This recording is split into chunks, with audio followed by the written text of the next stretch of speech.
Parlez de vos vacances à présent. Que diriez-vous de partir au volant d'une vieille voiture, passer quelques jours dans un hôtel des années 60? Valérie Hortel, Francis Simouès et Claire-Marie Denis ont testé pour vous le tourisme vintage, l'occasion de faire remonter des souvenirs pour les uns et pour les autres, et bien de se plonger dans la jeunesse de leurs parents. Pourquoi pas?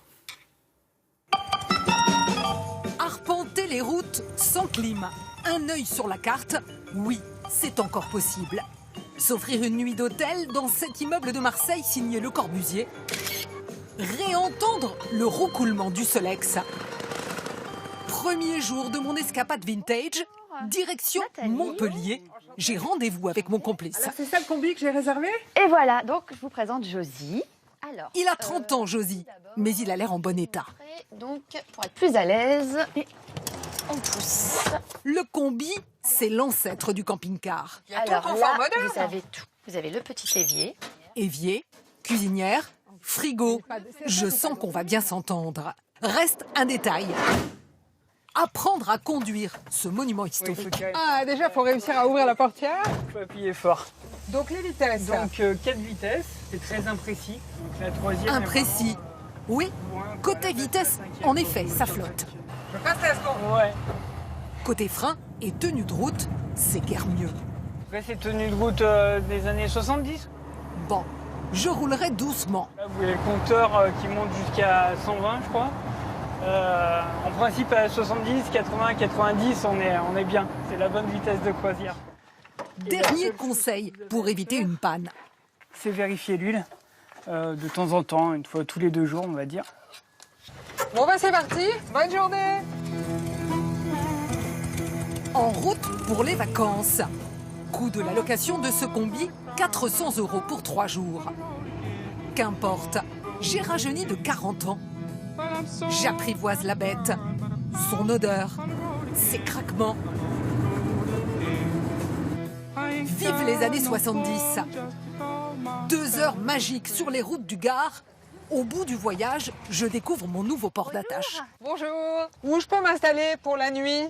Pour la nuit, alors je vous propose de rejoindre les autres combis qui sont Le déjà camping de la Gambionne, le QG des amoureux du sur- Très vintage. bien. Parfait.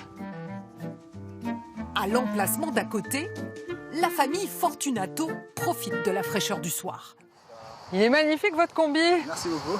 On a une couchette derrière pour les adultes, donc le canapé se transforme en lit. Et après donc en haut, j'ai 2 hamacs qui sortent, et ainsi qu'un hamac devant pour les enfants. Le combi, une passion héritée des parents qu'il a déjà transmise à ses enfants. Et j'ai toujours aimé la bouille rondouillarde du combi. Je trouve que c'est vraiment un autre monde. Bah, il y a bien des défauts quand même. Il n'y a pas la clim. Au camping, il n'y a pas que des combis. Pour 45 €, on peut s'offrir une nuit dans une caravane vintage comme celle-ci. Elle est totalement dans son jus. Alors là, pour le coup, elle est rideau, coussin et avec les meubles qui sont en formica. Qu'est-ce qu'ils viennent chercher vos clients ici? Je dirais les personnes plus âgées, les souvenirs. Ça m'arrive d'avoir, notamment plus des dames d'ailleurs, des femmes qui pleurent parce qu'elles retrouvent une odeur, une émotion de ce qu'elles ont connu enfant.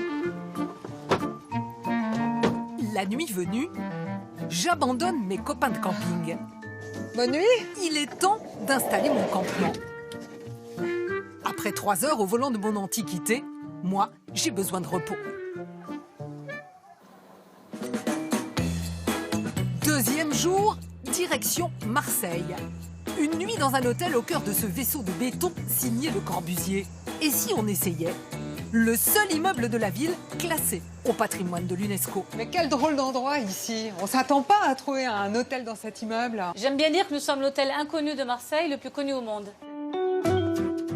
1952, Le Corbusier réinvente le logement collectif. Un village vertical sort de terre, 300 logements, des commerces, un hôtel. Pas un gros succès à l'époque. Merci. Aujourd'hui, on vient du monde entier visiter la maison du Fada. Qu'est-ce qui reste alors dans les chambres de l'époque de la construction? En fait, il reste toutes les structures, toutes les boiseries, les fenêtres sont toutes d'origine. Ça marche encore, hein?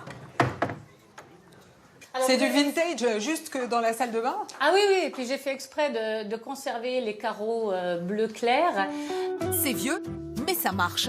Il y a de l'eau chaude. Oui, mais tout fonctionne. Dormir chez Le Corbusier a un prix.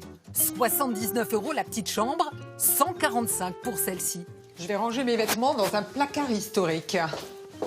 C'est quand même pas tous les jours. Dans les couloirs, on croise les habitants. Alors là, ce sont les parties privées de l'immeuble. La patronne de l'hôtel habite là. Aux clients qui insistent, elle fait même visiter son appartement. Qu'est-ce que c'est ça? Alors ça, non. C'est la boîte de livraison de nourriture. Le Corbusier voulait libérer la femme de l'esclavage des tâches domestiques. Génial, les années 50. À l'intérieur, un duplex encore dans son jus. Avec, petite révolution pour l'époque, une cuisine ouverte tout équipée. Alors ça, quand je fais visiter à des Japonais, ils adorent. Ça, c'est des tapis rouges, la star de la cuisine. Attention. La poche casserole. Oui, pas mal. On se demande toujours où les ranger, les Ben casseroles, voilà, justement. elles sont ici. Alors généralement, je prends la pause, je m'amuse à faire ça. La clé de l'hôtel donne l'accès au toit. Comme le pont d'un paquebot dans le ciel de Marseille. Ces Japonais ont fait 10 000 km pour voir ça. C'est un bâtiment magnifique. Le Corbusier est l'inventeur de nos appartements d'aujourd'hui. Dire qu'il a construit ça après-guerre, c'est impressionnant.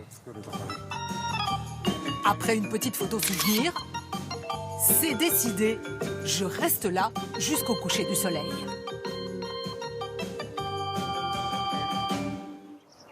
Dernier jour de mes vacances vintage, l'Anjou nous attend. C'est ici la balade en Solex? Oui, tout à fait. Bonjour. Bonjour. Bonjour tout le monde. Vous en avez déjà fait, vous? Oui. Non, jamais, ce sera la première fois. Mettez tous vos starters à fond.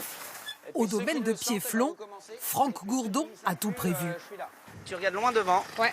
Ok. Ouh. Tu regardes loin devant. C'est toujours. parti pour un petit tour de chauffe. On est prêt. Ça sent l'essence, ça pétarade, mais c'est bon. À nous le vignoble. Petite pause dans les coteaux du Léon. On déguste. Ce viticulteur nous explique la vigne. Et là, on a des jolies grappes qui commencent à venir. Voilà. Donc ça, c'est les futurs raisins. Chez chacun de nous, le Solex a réveillé des souvenirs. Ah oui, il y a 40 ans que j'en avais pas fait. Le bruit est toujours le même. C'est génial, ça pétarade, c'est un vrai bonheur. Ça me rappelle le matin quand on se partait sous la pluie à la fac. C'est bon, tous les bras en l'air? Super! Coût de la balade, une 50aine d'euros par personne. Dégustation et visite des chais compris. Et à l'arrivée, il y a une surprise. Vous avez tous droit à un diplôme. J'ai mon diplôme. C'est sûr, je reviendrai l'année prochaine.